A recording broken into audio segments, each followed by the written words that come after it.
Today's episode of Off the Timeline is titled The 1986 Playoff That Broke College Football. In 1986, college football doesn't just lose control in this alternate universe, it loses Miami, Ohio State, LSU, Tennessee, USC, Washington, Clemson, and Arizona State all at once. 8 programs that normally absorb chaos are gone. What's left isn't parity, it's exposure. And when the sport rushes to fill the void with a 16-team, all-at-large playoff, it accidentally answers a question it wasn't ready to ask. Which programs were great and which ones were protected? The dissolved teams aren't fringe powers. They are Miami, the independent gravity well; Ohio State, the Big Ten stabilizer; LSU and Tennessee, the SEC's internal anchors; USC, Washington, Arizona State, the Pac-10's national identity; Clemson, the ACC's competitive spine. Their removal doesn't create opportunity, it creates structural damage. Before a single snap is played, 3 conferences fall below functional strength. Conference stabilization, exact moves. Pac-10, losing USC, Washington, and Arizona State drops the Pac-10 below viability. They stabilize by adding San Diego State. The conference survives administratively, but loses national credibility overnight. Losing Clemson puts the ACC near collapse, and they stabilize by adding South Carolina. The ACC survives numerically but enters the season perceived as fragile. The SEC stays barely intact, losing LSU and Tennessee. The SEC is still alive, stripped of balance, but no new additions are made. Instead, the league becomes much more volatile with fewer safer wins, more internal eliminations, and less margin for error. Key movements, specific but not exhaustive. Leadership and talent from the dissolved programs are redistributed, one per destination. Some key examples: Jimmy Johnson now coaches Texas A&M. Don James now coaches Stanford. Vinny Testaverde transfers to Notre Dame. Rodney Peete transfers to Florida State. Jeff Van Raphorst transfers to Nebraska. These moves don't create super teams, they create stress tests. Programs that relied on insulation now have to perform without it. Now we go to the playoff field. All at-large teams, no auto bids, no protected leagues. 1 seed, Oklahoma. 2 seed, Michigan. 3 seed, Nebraska. 4 seed, Penn State. 5 seed, Texas A&M. 6 seed, Florida State. 7 seed, UCLA. 8 seed, Alabama. 9 seed, Georgia. 10 seed, Auburn. 11 seed, BYU. 12 seed, Florida. 13 seed, Arkansas. 14 seed, Michigan State. 15 seed, Notre Dame. 16 seed, Iowa. And now on to the postseason results. First round, Oklahoma defeats Iowa. Georgia defeats Alabama.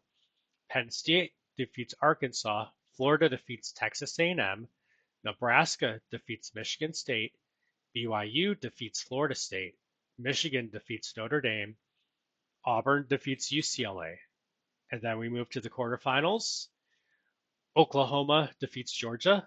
Florida defeats Penn State. Nebraska defeats BYU. Auburn defeats Michigan. Then the Final Four, Oklahoma defeats Florida. Auburn defeats Nebraska. Nebraska doesn't collapse in this universe, but a semifinal upset loss to Auburn does sort of break their aura. The national championship, Oklahoma defeats Auburn. It's not spectacular, not chaotic, and controlled. Then we move to the winners, losers, and reputation shifts in this universe after this alternate universe 1986 playoff. Clear winners: Oklahoma, winning the national title without chaos reframes Oklahoma as playoff inevitable. In this universe, they're no longer judged by dominance, but by how little the format affects them. Auburn, even with a national title loss, Auburn's run permanently changes perception. Beating Nebraska and surviving multiple elimination games brands Auburn as the SEC team most built for playoff football. Jimmy Johnson and Texas A&M. Texas A&M's first-round loss doesn't hurt Johnson's standing. The immediate playoff appearance reframes him as a proof-of-concept hire who activated a dormant program faster than expected. Reframed in volatile outcomes, Nebraska. The semifinal loss doesn't diminish Nebraska's power, but it ends the myth of inevitability. From this point forward, Nebraska is elite, but no longer untouchable. Michigan and Penn State both reach the playoff and exit without embarrassment or momentum. Their perception settles into high floor, but cap ceiling. Don James at Stanford. Don James doesn't reach the playoff, but his presence stabilizes a weakened Pac-10. The conference survives because of structure, even as national trust erodes. Vinny Testaverde at Notre Dame. Testaverde gets Notre Dame into the playoff, but not past Michigan. He's now viewed as a relevance restorer, but not a title solution.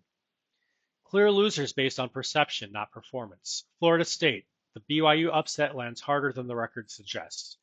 Florida State is now viewed as volatile, but structurally fragile in bracket play.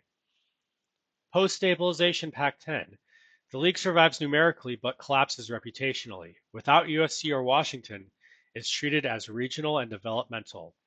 Rodney Peete at Florida State. Peete accelerates Florida State's rise, but the early exit caps perception. He's seen as a catalyst, not a closer. Jeff Van Raphorst at Nebraska. His presence sharpens Nebraska's offense, but the Auburn loss defines memory. The takeaway isn't failure, it's that even optimized, Nebraska can be stopped. Perception snapshot, frozen at the end of 1986. At the end of 1986, Oklahoma is structurally elite, Auburn is format-proof, Nebraska is powerful but breakable, the Big Eight is the gold standard, the SEC is dangerous but self-eliminating, the Pac-10 and ACC are alive but downgraded. Reputations now rise or fall, not on highlights, but how they held up when these protections disappeared. The 1986 playoff did not create chaos. It removed insulation. And once college football starts asking who can survive without protection, the sport is never the same. And if you enjoyed today's hypothetical 1986 college football universe, like, comment, and subscribe for more college football alternate history.